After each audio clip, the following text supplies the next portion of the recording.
Once upon a time, in the world of philosophy, there were two great schools of thought that seemed very different at first glance. One was Stoicism, an ancient philosophy born in Greece and Rome, teaching people how to live with virtue and calmness. The other was the philosophy of Friedrich Nietzsche, a bold and fiery thinker who lived much later, in the 19th century. At first, many believed these two philosophies were opposites. Stoicism quiet and disciplined, Nietzsche loud and rebellious. But if we look deeper, we find that they share surprising similarities. Both ask the same big question: how can a person live a strong and meaningful life in a world full of suffering and chaos? Stoicism teaches that the key to a good life is control, not over the world but over ourselves. The Stoics believed that external things, money, fame, even health, are not truly in our power. What we can control is our own mind, our reactions, our choices. A Stoic does not complain about storms or unfairness. Instead, they focus on what they can change, their own thoughts and actions. This inner strength makes them unshakable, no matter what life throws at them. Nietzsche, on the other hand, is often seen as the opposite. He praised passion, creativity, and the will to power.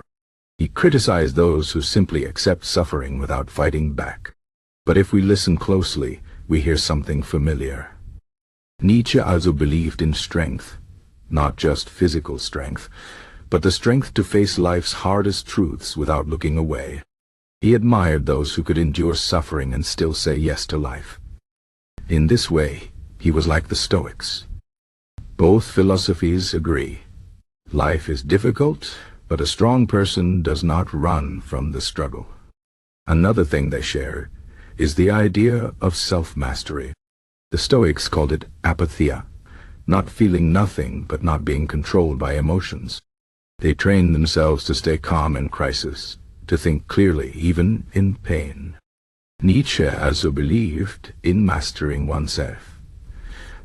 He spoke of the Übermensch, a person who rises above ordinary fears and lives by their own values. This is not so different from the Stoic ideal. Both teach that true freedom comes from ruling your own mind, not from chasing pleasures or running from pain. They also both challenge us to see suffering differently. The Stoics say pain is not evil. It is just a thing that happens. What matters is how we respond. Nietzsche goes even further.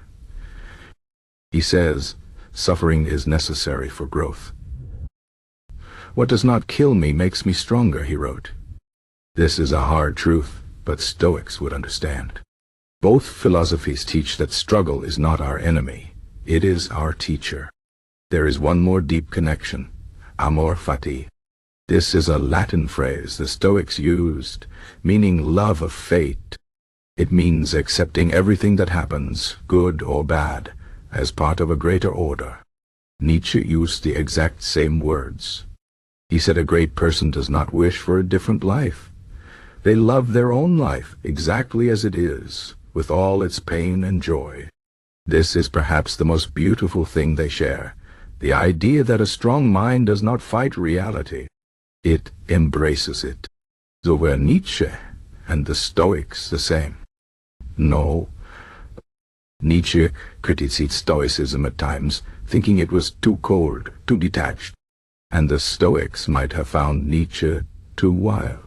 But in their deepest lessons, they meet. Both tell us, life is hard, but you can be harder. Both say, do not wait for the world to be kind. Build your own strength. And both whisper the same secret. The greatest freedom is not in controlling the world, but in mastering yourself. This is why their wisdom still speaks to us today. In a world full of noise and chaos, their voices remind us. Strength is not in what happens to you, but in how you carry it. Whether you walk the Stoic path of calm discipline, or Nietzsche's fiery road of self-creation, the destination is the same. A life lived with power, meaning, and unshakable courage.